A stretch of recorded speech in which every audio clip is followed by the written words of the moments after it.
नमस्कार। आज के इस शानदार विश्लेषण में हम एक बेहद दिलचस्प सफर पर निकलने वाले हैं। आज की चर्चा अंतर्राष्ट्रीय भू राजनीति के विशाल मंच से शुरू होकर सीधे हमारे पर्यावरण के सबसे अदृश्य माइक्रोस्कोपिक डेटा तक जाएगी। हम 5 ऐसे अहम अपडेट्स को डिकोड करेंगे जो सच में दुनिया की तस्वीर बदल रहे हैं। तो चलिए बिना किसी देरी के सीधे मुद्दे पर आते हैं। आज हम जिन 5 विषयों पर बात करेंगे वो हैं ग्लोबल चोक पॉइंट्स और ऊर्जा सुरक्षा, भारत तंजानिया द्विपक्षीय व्यापार, बैरियरलेस टोलिंग, ग्रेट निकोबार का विकास और आखिर में माइक्रोप्लास्टिक्स का छिपा हुआ खतरा। ये चर्चा एक फनल की तरह होगी, सबसे पहले बड़ी ग्लोबल पिक्चर और फिर धीरे धीरे बिल्कुल माइक्रो लेवल तक। शुरुआत करते हैं हमारे पहले विषय से, ग्लोबल चोक पॉइंट्स और वैश्विक ऊर्जा आपूर्ति श्रृंखलाओं की संवेदनशीलता। हाल ही में अंतर्राष्ट्रीय स्तर पर खासकर ईरान और अमेरिका के बीच जो भू राजनीतिक हलचल हुई है, उसने एक बार फिर दुनिया भर की सप्लाई चेन्स की संवेदनशीलता को उजागर कर दिया है। इसका सीधा असर तब दिखा जब भारत आ रहा सर्वशक्ति नाम का एक एलपीजी टैंकर क्षेत्रीय नाकेबंदी के कारण हॉर्मुज़ जलडमरू मध्य से गुजरने से पहले करीब 2 हफ्ते तक फंसा रहा। ये एक जीता जागता उदाहरण है कि कैसे दुनिया के किसी एक कोने की राजनीति सीधे तौर पर माल ढुलाई को प्रभावित कर देती है। और ये घटना बहुत ही शानदार तरीके से समझाती है कि चोक पॉइंट्स असल में कितने अहम होते हैं।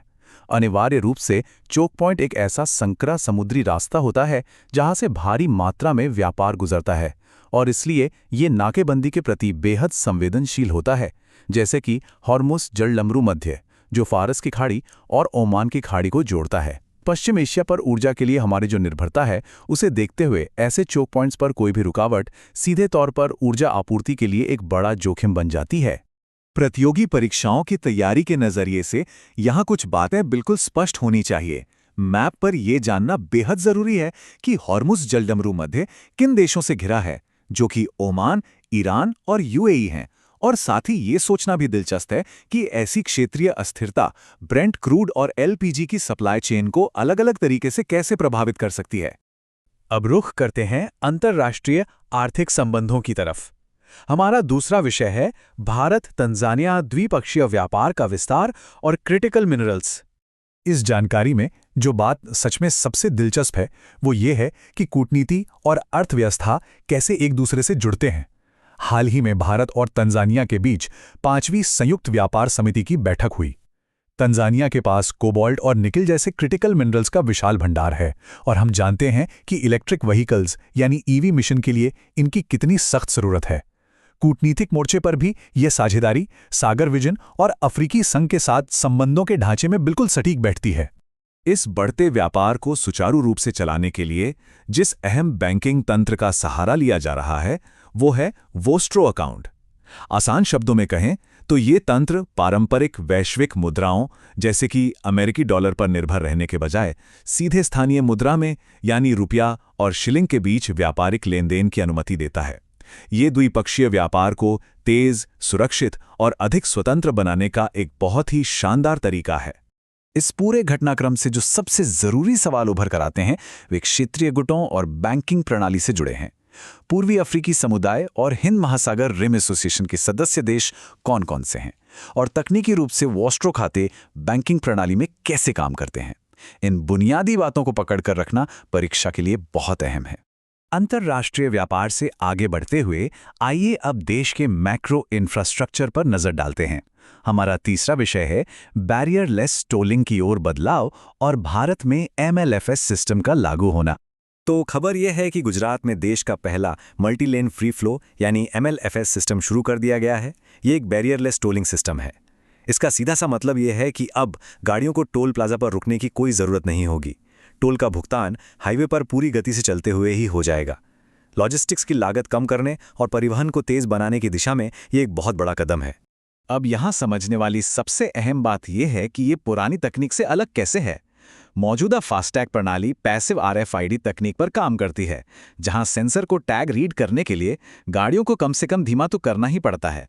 लेकिन इसके उलट ये नया MLFS system global navigation satellite system यानी जीएनएसएस का इस्तेमाल करता है, जो सीधे सैटेलाइट और कैमरा पर आधारित है। यह वाहनों को बिना धीमा किए उनकी सामान्य गति पर ही ट्रैक कर लेता है। इस इंफ्रास्ट्रक्चर अपग्रेड को व्यापक आर्थिक नजरिए से देखना भी जरूरी है। फास्टैग और जीएनएसएस के बीच तकनीकी अंतर क्या है? भारतीय राष्ट्रीय राजमार्ग प्राधिकरण यानी NHAI की इसमें क्या भूमिका है? और सबसे बड़ा सवाल, लॉजिस्टिक्स में आई है तेजी हमारे ease of doing business index को किस तरह सकारात्मक रूप से प्रभावित करेगी? चलिए अब अपने फनल में थोड़ा और नीचे स्थानीय पारिस्थितिकी तंत्र की ओर चलते हैं। चौथा विषय, ग्रेट निकोबार का विकास और पारिस्थितिकी के साथ बुनियादी ढांचे का संतुलन। ग्रेट निकोबार के समग्र विकास प्रोजेक्ट में एक विशाल अंतर्राष्ट्रीय ट्रांसशिपमेंट पोर्ट का निर्माण शामिल है। जाहिर है, इस तरह के बुनियादी ढांचे के अपने पर्यावरणीय प्रभाव भी हैं। इसके लिए प्राचीन वर्षावनों के डायवर्जन की आवश्यकता होगी और यह गैलाथिया बे में लेदरबैक कछुओं के घोंसले बनाने के स्थानों को भी प्रभावित कर सकता है। इन सभी बातों पर चर्चा चल रही थी, जिसे देखते हुए सरकार ने हाल ही में इन पर्यावरणीय चिंताओं का स्पष्ट जवाब देते हुए एक विस्तृत FAQ दस्तावेज जारी किया है। इस बड़े प्रोजेक्ट का एक बेहद संवेदनशील मानवीय पहलू भी है, जो सीधे तौर पर ग्रेट निकोबार के स्वदेशी समुदायों से जुड़ा है। इस क्षेत्र में विशेष रूप से कमजोर जनजातीय समूह या PVTGs निवास करते हैं, जिनमें मुख्य रूप से शोम्पेन और निकोबारी जनजातियां शामिल हैं। इतने बड़े विकास कार्यों के दौरान इन हाशिए पर रहने वाले समुदायों को विशिष्ट मानवशास्त्रीय सुरक्षा प्रदान करना एक बहुत ही महत्वपूर्ण जिम्मेदारी बन जाती है। तो इस पूरे मुद्दे से कौन सी बातें ध्यान में रखनी चाहिए? मानचित्र पर गैलाथिया बे की सटीक भौगोलिक स्थिति क्या है? शोम्पेन जनजातियों का आधिकारिक दर्जा क्या है? और ऐसे प्रोजेक्ट्स को मंजूरी देने के मामले में राष्ट्रीय वन्यजीव बोर्ड यानी NBWL की विशिष्ट भूमिका क्या होती है? यह सब बिल्कुल स्पष्ट होना चाहिए। आइए अब आगे बढ़ते हैं और देखते हैं कि ये चर्चा कैसे एक बिल्कुल सूक्ष्म स्तर पर पहुंचती है। हमारा पांचवा और आखिरी विषय, माइक्रोप्लास्टिक्स का छिपा हुआ खतरा और लैंडफिल से भूजल में होने वाला रिसाव।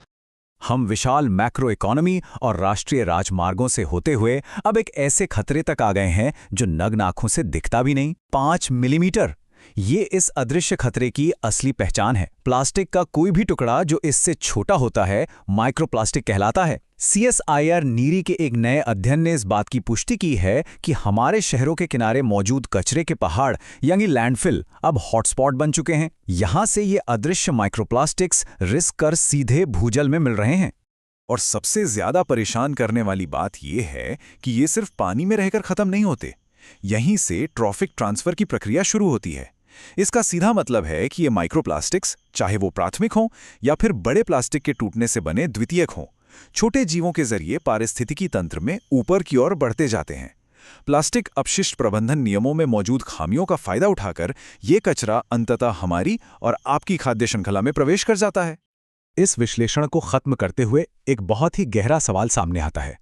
प्राथमिक और द्वितीयक माइक्रोप्लास्टिक्स के बीच का अंतर या CSIR NERI की भूमिका तो हम समझ गए, लेकिन क्या इतना ही काफी है?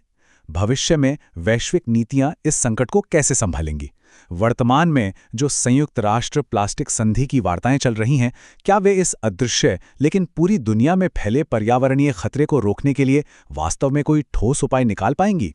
ये सोचने वाली बात है और इस पर नज़र बनाए रखना हम सब के लिए बहुत ज़रूरी है। इस शानदार चर्चा में शामिल होने के लिए बहुत बहुत धन्यवाद।